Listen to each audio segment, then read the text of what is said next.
할렐루야. 아멘. 주님을 앙모하는 자에게 하나님께서 더 없는 힘을 주셔서 독수리처럼 창공을 향하여 날아갈 수 있도록 능력을 더해 주시는 우리 주님을 향하여 할렐루야 찬양대에서 귀한 찬양을 올렸습니다. 우리 주님께서 영광 중에 받아 주신 줄로 믿습니다.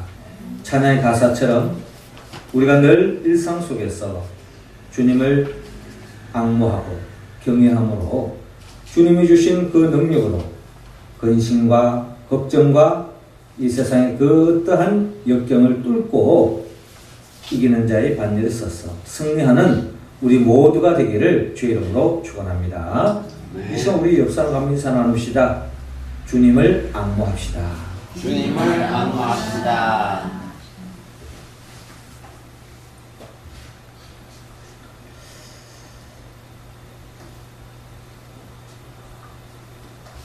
일본 전산 이야기라고 하는 책이 있습니다. 이 책은 일본에 있는 한 기업, 일본 전산이라고 하는 이 기업이 어떻게 생겨지게 되었고 또 이 기업이 어떻게 해서 또 나름대로 많은 사람들이 관심을 갖는 그런 굴지의 기업으로 서게 되었는가 하는 그 이야기가 일본 전산 이야기라고 하는 이 책에 담겨져 있습니다. 한때 우리 많은 그 기업의 CEO들이 이 책을 필수 책으로 삼고 다들 통독했다 하는 그런 이야기가 있습니다.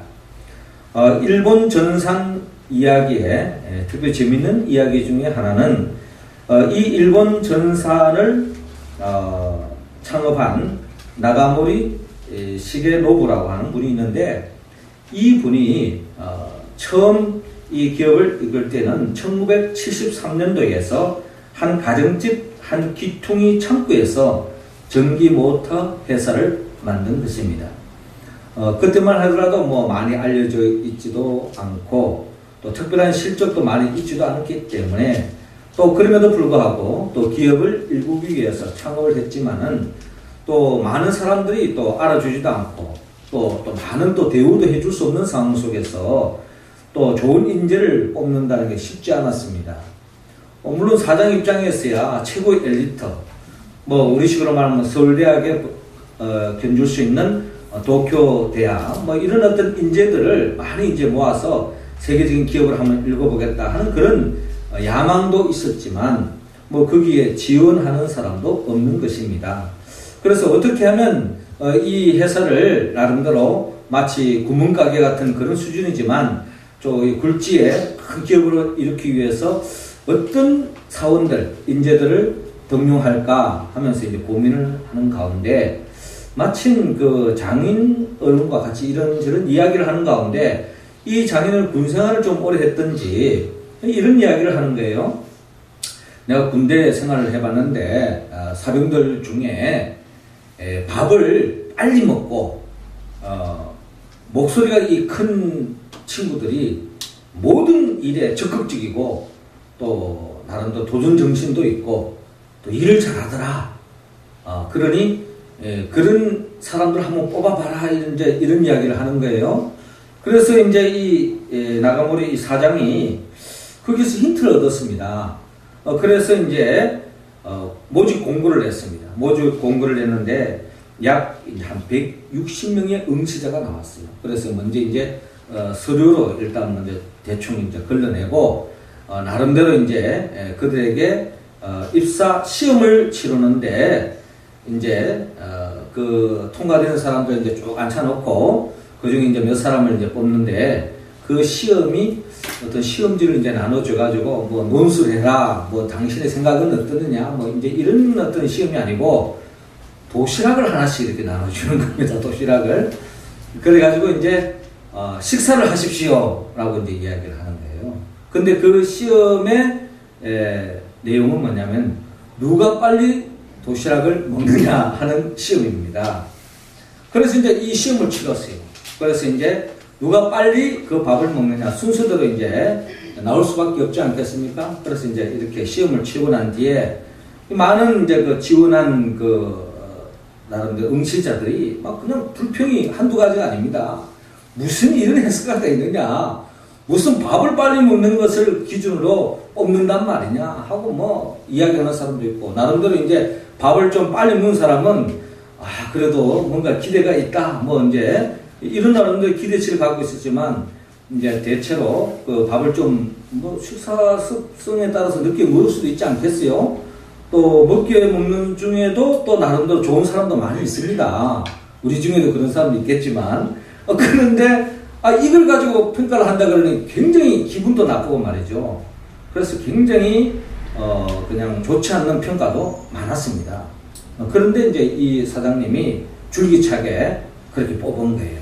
그리고 계속 그런 식으로 시험을 치르는데, 누가 밥 빨리 먹느냐, 그리고 누가 목숨이 크냐, 또 어떨 때는 화장실 청소를 시켜가지고 누가 화장실을 주어진 시간에 빨리 청소를 하느냐, 이런 어떤 획기적인, 그 당시의 상식으로는 이해할 수 없는 이제 이런 식으로 사원을 뽑았던 것입니다.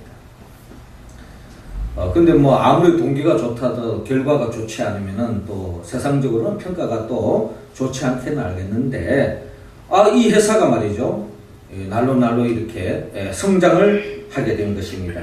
그래서 작은 기퉁이 창고에서 시작했던 이 전기모터 회사가 지금 약 140여 개 계열사에 13만 명의 종업원, 그 매출이 약 8조 원의 그룹을 일궈냈습니다. 물론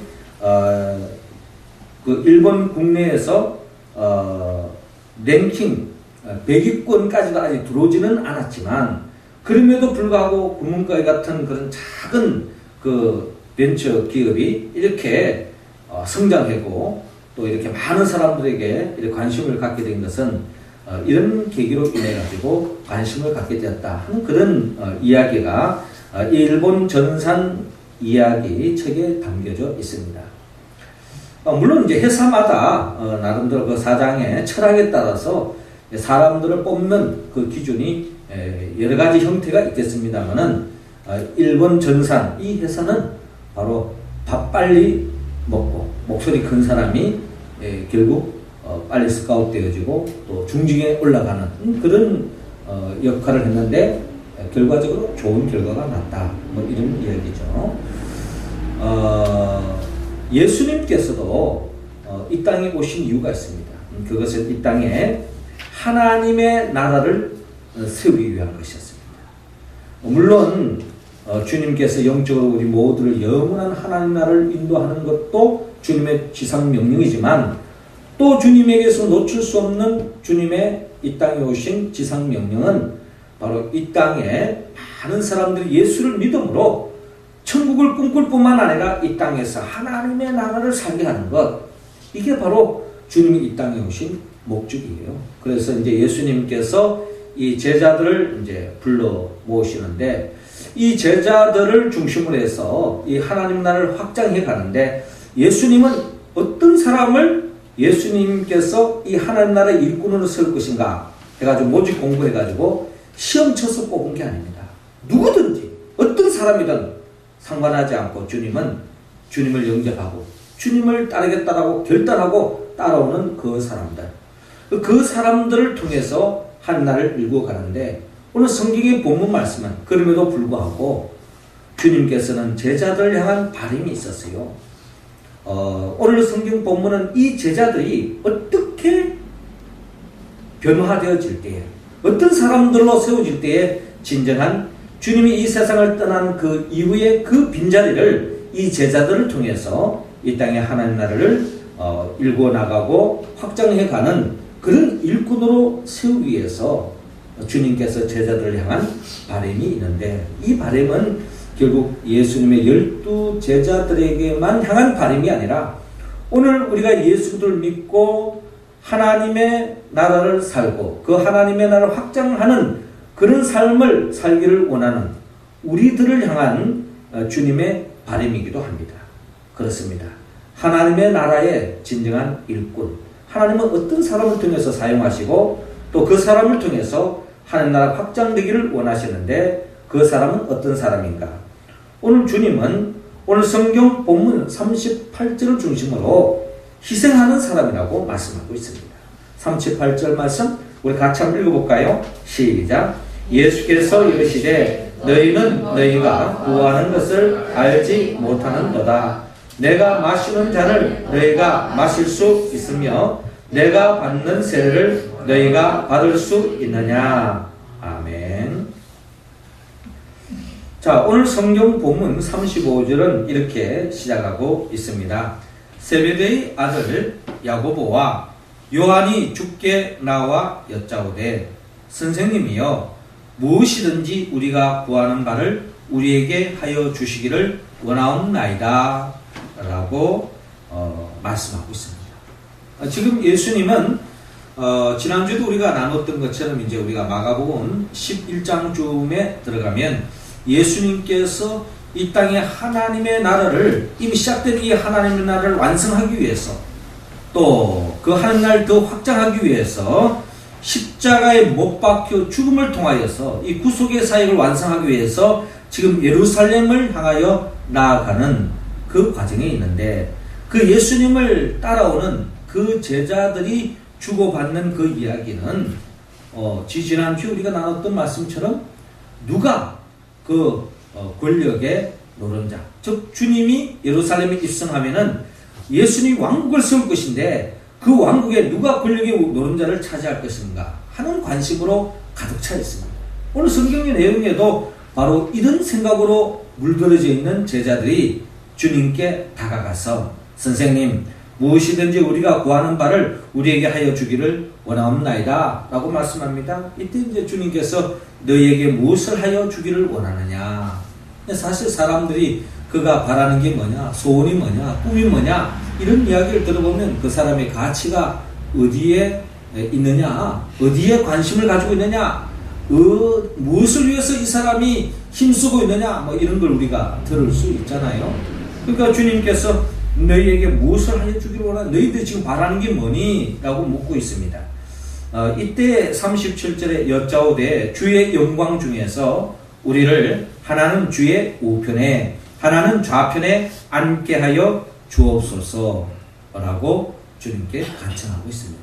자, 이 말은 뭡니까? 지금 제자들은 잔뜩 기대 속에서 주님을 쫓아가고 있는데 그들의 기대는 한결같습니다. 제자들의 갈망, 12제자들의 공통적인 야망이 있었다면, 꿈이 있었다면 그것은 바로 이스라엘이 지금 로마로부터 지배를 당하고 있는데 정치적인 이 이스라엘이 로마로부터 해방받는 것, 마치 우리가 일제시대 때에 모든 민족, 우리 한국 사람이라면 다 일제로부터 해방받는 게 다 꿈이 아니었겠어요? 그와 마찬가지로 이 12제자들도 공통적인 꿈이 이 로마로부터 해방되는 것, 그들의 꿈이었습니다. 그러면서도 각자 개인적인 야망이 있었던 거예요. 그것이 바로 그들이 주님을 쫓아갔던 것은 주님께서 이 땅의 메시아 왕국, 이스라엘 왕국을 회복시킬 때에 주님이 통치할 때 왕으로 모시면 우리가 그 권력에 나름대로 한 자리 차지할 것이다 하는 그런 기대 속에서 우리를 하나는 주의 우편에 하나는 좌편에 앉게 하여 주옵소서. 뭐 옛날식으로 말하면 이 친구는 좌의정이라면 내가 우의정, 내가 우의정이라면 이 친구는 좌의정, 뭐 이런 주님의 그 통치하실 때의 권력의 핵심에 서게 해달라, 뭐 이제 이런 간청이에요. 그때 이제 주님께서 이 제자들에게 너희들이 지금 관심 가져야 할 것이 무엇인가를 밝히고 있는데 예수께서 이르시되 너희는 너희가 구하는 것을 알지 못하는도다. 내가 마시는 잔을 너희가 마실 수 있으며 내가 받는 세례를 너희가 받을 수 있느냐 라는 질문을 하면서 예수님께서 이 제자들에게 그들이 가지고 있는 관심에서 머물러 있지 말고 하나님의 관심, 주님의 관심을 전달하고 있습니다. 그러면서 이렇게 말했을 때 이 제자들이 뭐 조금도 주저함 없습니다. 할 수 있나이다 라고 이야기하고 있어요. 그때 주님께서 이어서 말씀합니다. 너희는 내가 마시는 잔을 마시며 내가 받는 세례를 받으려니와 내 좌우편에 앉는 것은 내가 줄 것이 아니라 누구를 위하여 준비되었든지 그들이 얻을 것이니라. 그러니까 누가 권력에 누가 권력의 뭐 어떤 그 중요한 핵심의 자리하는 거기에 너희들이 관심 갖기 전에 너희들이 진정 하나님의 나라를 위해서 해야 할 바는 내가 마시는 잔을 마시고 내가 받는 세례를 너희들이 받아야 할 것이다. 여기에 대해서 주님께서 제자들에게 다시 한 번 더 일깨워주고 있다라는 것입니다. 그렇습니다. 한마디로 주님이 이 말씀하시는 핵심은 바로 주님은 제자들에게 희생을 요구하고 있습니다. 그 희생이라고 하는 것은 오늘 본문에 너희는 내가 마시는 잔을 너희가 마실 수 있느냐라는 질문에서부터 주님께서 말씀하고 있습니다.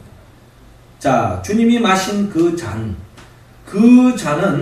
우리가 잘 아는 예수님께서 겟세마네 동산에서 땀방울이 핏방울이 되면서 주님께서 기도하셨던 그 기도의 내용을 헤아려 보면 주님이 지금 마시려고 하는 잔이 무엇이며 또 제자들이 마셔야 할 잔이 무엇인가를 주님께서 우리에게 또한 겟세마네 동산에서 하신 그 말씀을 통하여서 이해할 수 있습니다. 예수님께서 겟세마네 동산에서 땀방울이 핏방울 되면서 기도하시기를 주님의 기도가 주여 이 잔을 내게서 지나가게 하옵소서.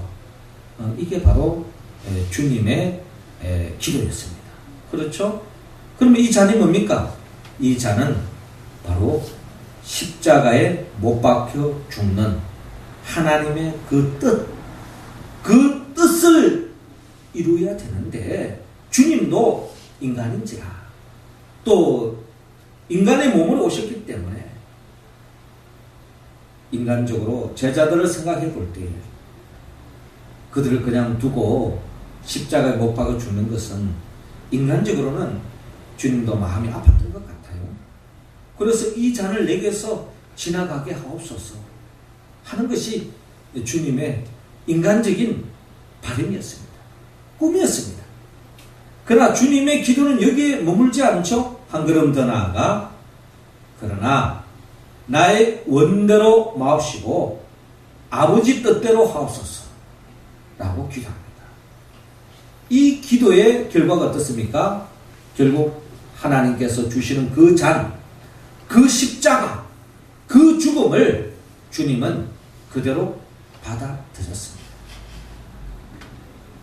하나님께서는 예수 그리스도가 십자가에 못 박혀 죽음을 통하여서 이 땅에 하나님의 나라를 세우기 위한 초석을 삼기 위해서 십자가에 못 박혀 죽음을 요구했던 것입니다. 철저한 희생을 요구하는 거죠. 인간적인 욕심도 있었지만 뜻도 있었지만 그것을 접고 하나님의 뜻을 높이고 하나님의 뜻을 이루기 위하여 예수님의 철저한 희생이 요구된 것이었습니다. 이뿐 아닙니다. 주님께서 내가 받을 세례를 너희가 받을 수 있느냐? 주님은 세례를 받기를 원합니다. 세례 교인이 되기를 원합니다. 세례가 뭡니까? 세례는 예수님께서 세례 요한을 통하여 세례를 받았습니다. 그 당시의 세례는 침례, 물세례였어요. 물에 이제 푹 잠겼다가 나오는 건데 여기 엄청난 영적 의미가 있죠. 물속에 잠기는 것은 죽는 것을 말합니다. 사장되는 걸 말해요. 지난날 내 중심으로 살았던 내 뜻을 펼치기 위해 살았던 나는 이제 죽겠습니다. 그리고 물속에 나오는 그 순간에 결단하기를 이제부터는 내 뜻대로 사는 것이 아니라 하나님 뜻대로 살겠습니다 하고 결단하고 것이 바로 세례라는 것입니다. 내 뜻대로 살지 않고 하나님 뜻대로 살겠습니다 하는 이 결단으로 예수님이 침례를 받고 세례를 받고 물에서 올라올 때에 하늘문이 열리면서 하늘에서 들려온 음성이 있죠. 이는 내 사랑하는 아들이요 내 기뻐하는 자다 라고 하는 하늘의 음성을 들을 수 있었고 그때 성령이 임합니다. 성령이 임한 거죠. 결국 예수님은 그때부터 공생애가 시작되어지면서 하나님의 나라가 펼치면서 확장하는 모습을 바라볼 수 있습니다. 그러니까 예수님의 제자들을 향한 주님의 바람이 있었다면 너희들이 하나님의 나라에서 뭐 권력의 노른자 찾은 이런 것이 지금 관심이 아니라 너희들이 지금 해야 할 바는 그 하나님의 나라의 어떤 자리에 차지하는 것은 하나님이 하신 일이고 너희들이 해야 할 바는 세례를 받는 것. 즉 주님이 주신 그 잔을 받아서 철저하게 내 욕심을 내려놓고 하나님의 뜻을 세우며 그 뜻을 이루기 위해서 그 어떤 희생도 감수해야 한다. 이걸 할 수 있느냐라는 주님의 질문 속에 주님이 제자들을 가져야 할 그 관심이 뭔가를 가르쳐주고 있다는 것입니다. 그렇습니다. 한마디로 주님은 잔을 통하여 또 세례를 통하여서 제자들이 희생하기를 원하는 것입니다. 가을에 들녘에 보면은 누렇게 익은 황금 들판에 벼들이 있는 것을 볼 수 있습니다. 이 벼들이 이렇게 누렇게 무르익어서 알곡으로 꽉 차 있는 이 벼들을 바라볼 때에 분명히 이들은 봄날에 물속에서 죽어졌기 때문에 벽시로서 죽어졌기 때문에 거기에 싹이 나고 꽃을 피우고 이와 같이 엄청난 알곡을 열매 맺는 과정을 볼 수가 있습니다. 그렇기 때문에 하나님의 나라의 확장은 하나님의 나라의 엄청난 그 열매는 결국 누군가의 희생이 필요하다는 것을 이런 벼들을 통해서도 자연을 통해서도 하나님은 우리에게 말씀하고 있습니다. 결국 예수님의 제자들은 주님의 음성을 따라서 그들이 순교의 길로 십자가의 길로 갔기 때문에 그 복음이 오늘 우리에게 도달된 것입니다. 지난주 우리가 사도행전 말씀 세미나를 지난주 수목금을 통해서 하지 않았습니까? 주님의 명령 한 나라 확장을 위하여 오직 성령이 너희에게 임하시면 너희가 권능을 받고 예루살렘과 온 유대와 사마리아 땅끝까지 그 땅끝의 한 부분인 이 명륜동에 살고 있는 우리들에게 그 복음이 도달되기까지 그 사도들의 순교, 희생, 그 피 흘림이 있었기 때문에 오늘 저와 여러분들이 하나님의 자녀가 되었고 죄사함의 은총을 입었고 영원한 생명을 얻었고 그 영생에 잇대어 매일매일 하나님의 나라를 살아갈 수 있는 것, 거기에는 누군가의 희생이 있었다는 것입니다. 주님은 우리에게 이 하나님의 나라를 우리에게만 아직도 그 복을 누리지 못하는 많은 사람들에게 확장하는 것이 우리에게 맡겨주신 사명이라면 우리가 가져야 할 것은 세상적인 그 어떠한 욕심이 아니라 주님의 나라를 위해서 그의 나라와 그의 의를 위해서 죽어지는 하나님의 밀알처럼 희생할 때에 하나님의 나라가 확장될 줄로 믿습니다. 교회 속에서 그 기쁨을 맛보게 될 것이고 교회를 중심으로 하나님의 나라가 날로 확장될 줄로 믿습니다.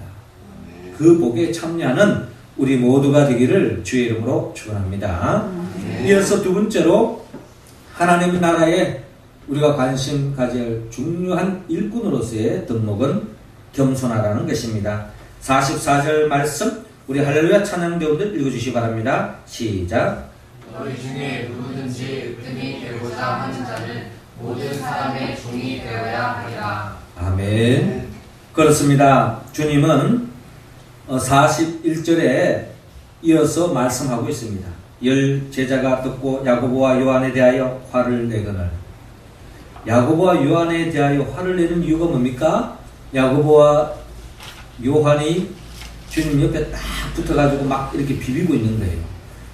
주님이 왕권을 잡을 때 우리 권력의 노른자를 우리가 차지하게 해주십시오 하고 막 비비고 있는 그런 분위기를 열 제자들이 본 거예요. 그때 이들이 화를 냈습니다. 그들이 화를 낸 것은 정신 차리라. 주님의 뜻을 아직도 헤아리지 못하느냐? 지금 뭐 하는 짓이냐? 뭐 이런 화를 내는 것이라면 참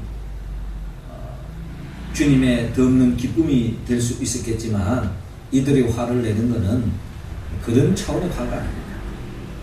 내가 차지할 것을 너희들이 지금 주님 옆에서 비벼가지고 그 자리를 네가 차지하려고 하는 그런 어떤 분위기 속에서 벌럭하고 있는 모습을 우리는 볼 수가 있는 것입니다.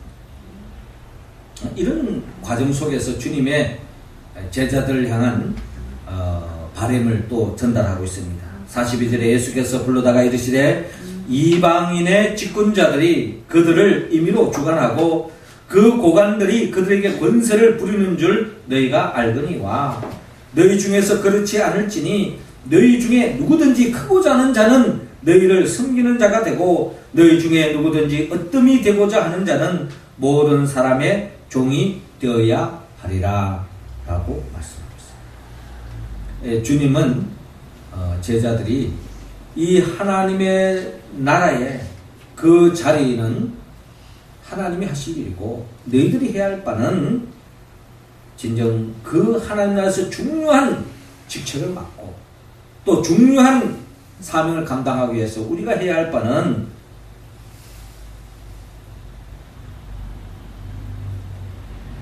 모든 사람의 종이 되어야 하리라 라고 주님이 말씀합니다. 모든 사람의 종이 되는 것, 이것은 겸손하지 않으면 할 수 없는 것입니다. 다 그 누구보다 내가 제일 잘 나가 뭐 이런 이야기를 하고 싶지, 그러려면 자기 자신을 과시하고 자기 자신을 자꾸 드러내야 되는데 남의 종이 되기 위해서는 겸손하지 않으면 불가능한 이야기라는 것입니다. 예수님의 제자들 향한 주님의 바람은 너희 중에 그렇지 않을지니 너희 중에 누구든지 크고자 하는 자는 너희를 섬기는 자가 되고 너희 중에 누구든지 어뜸이 되고자 하는 자는 모든 사람의 종이 되어야 하리라. 섬기는 자가 하나님의 나라의 어뜸이 되고 진정 하나님 앞에 쓰임받는다 라고 했습니다.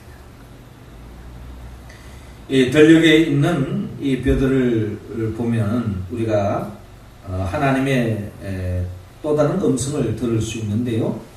여러분, 우리 속담에 익은 곡식은 머리를 숙인다 하는 말이 있지 않습니까? 익은 곡식은 머리를 숙인다. 알곡으로 가득 찬 이 벼들은 결국 머리를 숙일 수밖에 없는 것입니다. 그러나 가라지는 어때요? 안에 알곡이 없으니까, 든기 없으니까 고개를 뻣뻣하고 서 있는 겁니다. 시간이 흘러가도 결국은 아무 소용이 없는 거죠. 베어다가 불에 던질 수밖에 없는 겁니다. 그러나 알곡은, 알찬 알곡은, 농부의 기쁨이 되는 알곡은 머리를 숙인다. 이것을 그냥 우리가 오늘 본문에서 영적인 의미를 헤아려 볼 때에 겸손한 자를 하나님이 사용하신다는 겁니다. 사울은 초대 이스라엘의 왕으로 세움받습니다. 사울이 뭐 특별한 것이 있은 것이 아니고 그 당시 그 중에 많은 사람들 중에 하나님 보시기에 그래도 가장 겸손했기 때문에 사울을 들어서 초대왕으로 세움받았습니다. 그러나 훗날 사울이 교만해지고 난 뒤에 가는 곳곳마다 하나님의 영광을 돌리기보다는 자기 기념비를 드러내고 기념비를 세우고 자기 이름을 드러낼 때에 교만해질 때 결국 그 왕권은 다윗에게로 넘어가 버리고 맙니다. 그런 의미에서 볼 때에 영적 전쟁에서 마귀가 가장 겁내는 사람은 누구냐? 결국 겸손한 사람. 겸손한 사람은 마귀와의 싸움에서 이길 수 있습니다. 뭐 힘이 얼마나 좋으냐, 얼마나 똑똑하냐, 이게 관건이 아니라는 거예요. 겸손한 사람이 마귀의 시험에서 이겨낼 수 있다. 겸손한 자는 어떤 역경도 이겨낼 수 있습니다. 겸손한 자는 어떻게 잘 나가더라도 갑질하지 않습니다. 겸손한 자는 하나님이 인정하시고 하나님이 끝까지 사용하신다는 것을 우리는 기억해야 합니다. 사랑하는 성도 여러분, 주님은 우리 모두가 겸손의 길을 걷기를 원합니다. 겸손한 사람이 많은 그 공동체가 행복한 공동체가 되는 거예요. 다 내가 잘났다고 하는 사람들만 모인 곳에는 끊임없는 갈등과 대립과 서로 시기 질투하고 분쟁에 그치지 않습니다. 네가 나보다 낫다 라고 하는 겸손한 사람들이 많아질 때에 하나님의 나라의 그 기쁨을 더 크게 만끽할 수 있다는 것입니다. 우리 모두가 겸손한 자가 되어서 영적 전쟁에서 승리하고 하나님의 나라를 일구 가는 일꾼으로 쓰임받는 우리 모두가 되기를 주의 이름으로 축원합니다. 마지막 세 번째로 주님은 하나님 나라에 진정한 일꾼은 결국 섬김의 길을 간다고 말씀합니다. 45절 같이 읽습니다. 인자가 온 것은 섬김을 받으려 함이 아니라 도리어 섬기려 하고 자기 목숨을 많은 사람의 대속물로 주려 함이니라. 아멘. 그렇습니다. 주님은 오늘 45절을 통하여 결론적으로 말씀합니다. 인자가 온 것은 섬김을 받으려 함이 아니라 도리어 섬기려 하고 자기 목숨을 많은 사람의 대속물로 주려 함이니라. 주님 이런 말씀을 왜 할까요? 제자들에게 바라는 주님의 바람, 희망사항이라는 겁니다. 이런 자가 하나님의 나라에 쓰임받고 하나님의 나라에 없어서는 안 될 일꾼이라는 거죠. 제자들을 향한 바람입니다. 인자가 온 것은 섬김을 받으려 함이 아니라 도리어 섬기려고 많은 목숨을 자기 목숨을 많은 사람의 대속물로 주려 함이니라. 상대성 원리를 창안한 세계적인 물리학자 아인슈타인이 남긴 말이 있습니다. 그는 이런 말로 역설을 했습니다. 성공하려는 사람이 되지 말고 가치 있는 사람이 되라. 성공하려는 사람이 되지 말고 가치 있는 사람이 되라. 인생의 가치 있는 일은 높은 자리에 오르는 것이 아니라 섬김의 삶을 사는 것이다. 그 자리가 가장 가치 있고 높은 자리다. 라고 그는 역설한 바가 있습니다. 나름대로 굉장히 주님이 우리에게 지향하는 가치와 나름대로 일맥한 말을 남긴 것 같아요. 성공하려는 사람이 되지 말고 가치 있는 사람이 되라. 우리는 다 성공을 꿈꾸고 있습니다. 성공하지 않는 사람 누가 있습니까? 나름대로 뭐 가요계에 또 미술계에 또 법조계에 또 정치계에 나름대로 다 성공하기를 원하는 거죠. 그런데 우리의 성공하고자 하는 그 내면에는 살아오면서 누가 나를 갖다 우습게 보고 나를 갖다가 좀 마음 상하게 하고 말이죠. 그럴 때 우리는 속으로 칼을 갈죠. 두고 봐라. 내가 성공해가지고 뻔때를 보여주겠다. 뭐 이런 생각 말이죠. 두고 봐라. 내가 기어코 성공할 것이다. 보란듯이 성공할 것이다.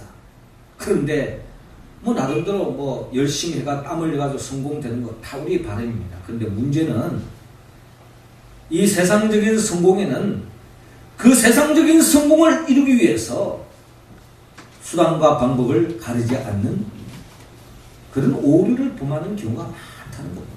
많은 사람들이 왜 거짓말하고 왜 양심을 팔고 왜 수단과 방법을 가리지 않고 자기 성공을 위해서 권모술수를 부리는 이런 모습들이 다 마귀의 밥이 되는 거죠.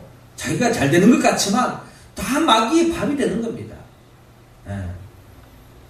결국 세상적으로 알아줄지 모르지만 속으로 문드러져 가는 거예요. 사람들은 야, 니 성공했다, 대단하다 할지 모르지만 양심의 가치를 느끼고 마귀의 밥이 되어서 어느덧 그 성공이 행복으로 연결되어지는 것이 아니라 죽을 맛입니다.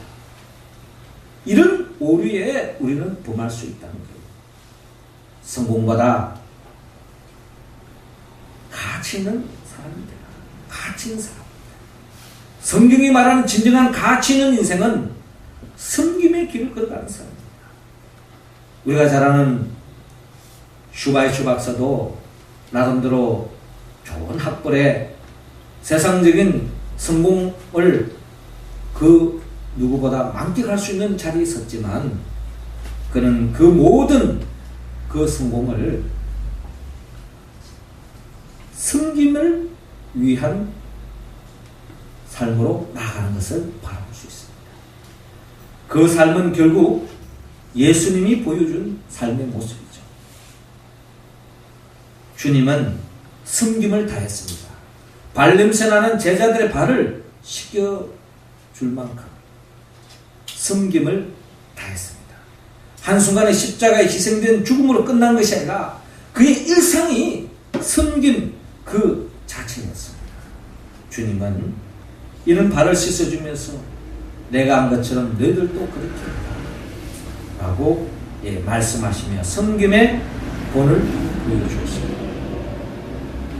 이처럼 베드로는 자기 자신을 다 내려놓고 우리의 밥상에 밥으로 섬기는 베드로의 모습을 바라보면서 우리의 삶 또한 어떤 삶을 통해서 이 세상을 섬길 것인가 하는 것은 우리 나름대로의 삶의 모습을 통하여 드러나게 될 것입니다. 사랑하는 성도 여러분, 주님은 12 제자들에게 그리고 우리들을 향한 바람이 있습니다. 희생하라, 겸손하라, 섬김의 길을 걸어가라. 이런 길을 걸어가는 자를 통해서 하나님의 나라 확장된다는 거예요. 하지만 우리가 이 말씀에 온전히 응답하기 위해서는 성령의 도움을 받아야 합니다. 희생 좋죠. 겸손 좋습니다. 그러나 그것은 이 세상이 희생하도록 겸손하도록 섬기도록 가만 놔두지 않아요. 우리 안에 끓는 육신의 육성이 있고 또 세상적인 야망이 있다 보니 쉽게 희생하려고 하지 않습니다. 내가 왜 네 앞에 고개 숙여야 되느냐? 내가 왜 당신을 섬겨야 되느냐? 내가 왜 갑질을 당해야 하느냐? 하면서 칼을 갈고 있는 것이 우리들의 속성입니다. 흉내 낼지는 모르지만 오래 가지 않습니다. 결국 성령의 도우심이 있어야 합니다. 나를 위하여 십자가에 못 박혀 죽으시고 부활하신 그 예수 그리스도의 영 보혜사 성령이 우리 가운데 임재할 때, 그 성령의 이끌림을 받을 때에 우리는 육성을 이기고 세상을 이기고 진정 주의 말씀에 응답하여 진정 주님이 기뻐하는 하나님의 나라의 일꾼으로서 저와 여러분들을 통하여 이 땅의 하늘을 더 확장하고 꽃피워가는 우리 모두가 되기를 주의 이름으로 축원합니다. 기도드리겠습니다. 하늘에 계신 우리 아버지, 이 시간 하늘문 활짝 여시사 우리 각자 한 사람 한 사람 성령의 기름을 부어 주옵소서. 충만히 부어 주옵소서. 주의 영에 이끌림 받아 진정 주님이 기뻐하는 제자의 길, 또한 하나님의 일꾼으로서 쓰임받는 우리 모두가 되어 우리를 통하여 교회 속에, 가정 속에, 학교 속에, 이 사회 속에 하나님의 나라가 날로 날로 확장되고 꽃필 수 있도록 역사하여 주옵소서. 예수님의 이름으로 기도드립니다. 아멘.